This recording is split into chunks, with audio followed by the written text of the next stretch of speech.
So, speaking of quarterbacks, I'm going to give you a chance to pound on your chest and scream Daniel Jones' name a couple times.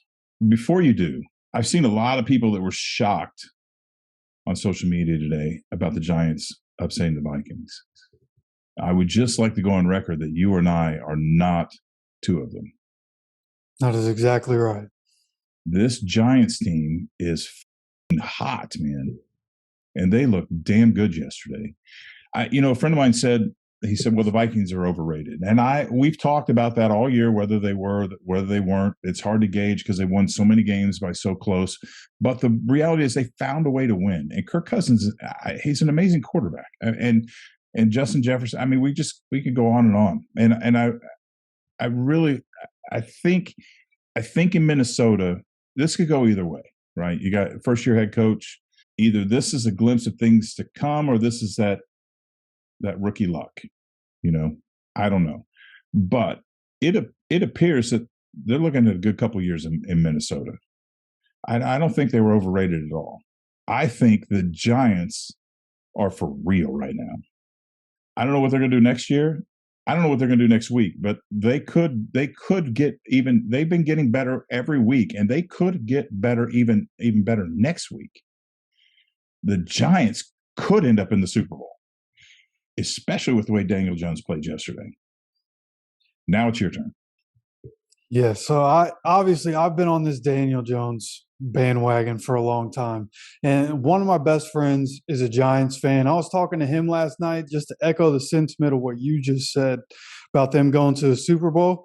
If you remember, the Giants teams, both Giants teams that beat the Patriots in the Super Bowl, weren't great for a lot of the year, got hot at the end of the season and got in as a wild card team and went to the Super Bowl. And we were talking about that last night. This Giants team feels a lot of the same because Daniel Jones, over the last 4 games before the starters rested in Week 18, over the last 4 games of the regular season, Daniel Jones has been hot, throwing to guys named Isaiah Hodgins. And Isaiah Hodgins looks like a star against Minnesota. So, again, going back to, we talked about Brian Daboll and what he's done. Got to give a lot of credit to Daniel Jones for being willing to be coachable, right? He stayed open and has had, I think, 3 different head coaches at this point, 4 different, maybe if there was an interim in there. So, everything that he's been through in his career, for him to come out and look the way he did, like he's not turning the ball over. That's been the biggest red flag for Daniel Jones in his career, is turning the ball over. He's barely turned the ball over all season long. And being able to come up huge the way he did in a playoff game is massive. Like, he rarely gets to 300 passing yards. He got his first playoff game in his career. He had over 300 passing yards. He has over 70 rushing yards on 17 carries, which is a career high. I mean, he put the team on his back. And obviously, Saquon did what Saquon always does and made plays to help along the way. But as somebody that's been a believer and has been shit on for being a believer of Daniel Jones for years, it's nice to see him finally getting his flowers from everybody. Yeah, I agree. And it lends more credence to giving these guys time to develop. Now, I mean, we do have to stop short, right? Daniel Jones could go out next week and have a 32% completion percentage and throw 4 picks and look like complete dog shit, But it doesn't look like that's what's happening. It looks like that they put the time in, that he needed a guy like Daboll to come in and, whisper the right things in his ear. It looks like in New York, they have another match made in heaven with those two. And I'm telling you, with what I saw yesterday, my 3 favorites out of yesterday are the Bengals, the 49ers, and the Giants. And I'm not taking anything away from Buffalo. I know you're an honorary member of the Bills Mafia, and the Bills are hot. And I said last week that I thought the Bills may make a run and win this whole thing because of what's happened. The Bills played well. But I thought the Dolphins exposed them a little bit, the Dolphins match up with them. They play them well every time. So the Bills could come out next week and it could just be 52-0. So I'm not dogging the Bills. I'm just saying I was impressed with the Bengals and the 49ers. Of course, that game was 41-23, and it should have been 41-0. There was a lot of weird shit that went the Seahawks' way. And Shanahan made some adjustments second half, and they just shut that shit down right now. It was over. And that's what we expect to see from the 49ers. And then the Giants. And I wouldn't be surprised at this point if the Giants find themselves in the NFC Championship or maybe even in the Super Bowl.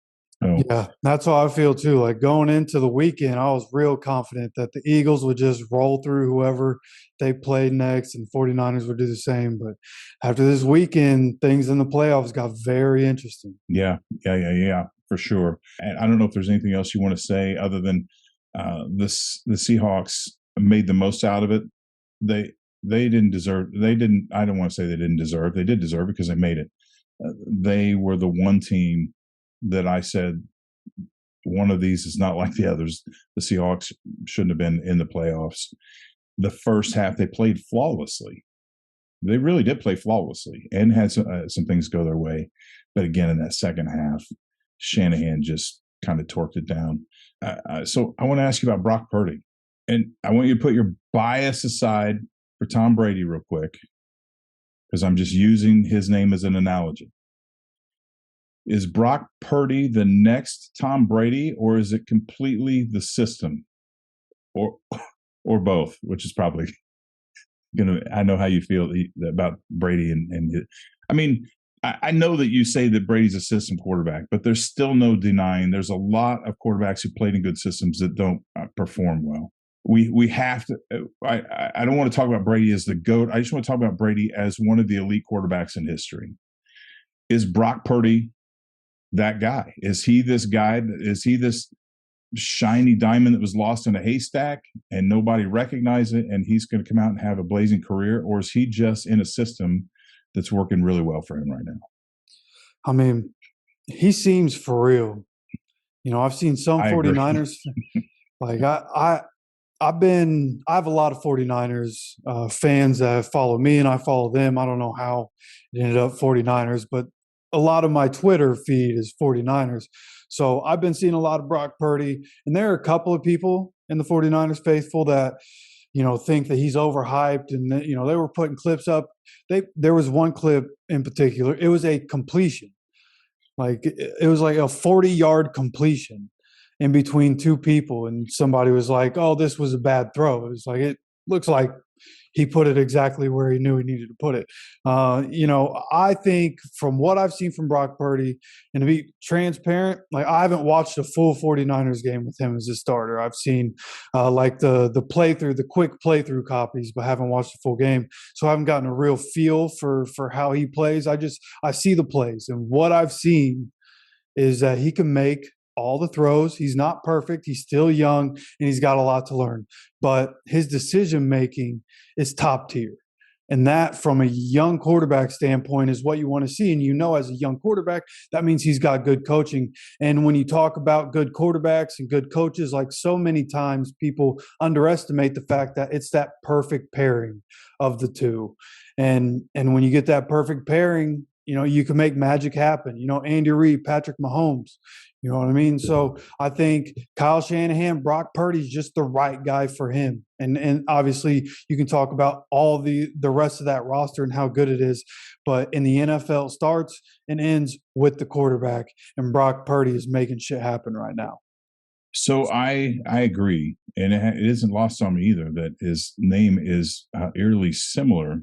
The Tom Brady, Brock Purdy's eerily similar. And they're both taken late in the draft, and they both stepped up when the high-profile quarterback went down.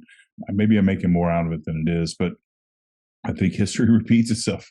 Like you were talking about with the Giants. I mean, that may be that may be the Giants. That may be a reason to put money on the Giants right there. They may be repeating history. A team that nobody expects to win, and they get in and they get hot.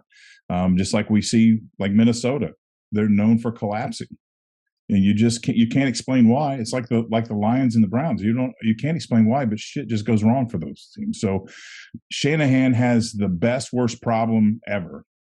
He's got a 3-way quarterback controversy in San Francisco.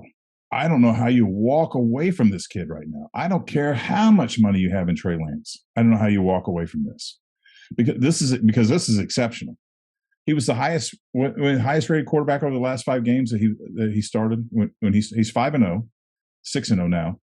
But the regular season, he was the highest rated quarterback in the league over those 5 games. I don't know how you walk away from it. I Yeah, don't. and I saw a stat that kind of blew my mind, to be honest with you. It was quarterbacks in Niners history that over their first 5 games, how many touchdowns did they throw? Brock Purdy, over his first five, had 11 touchdown passes.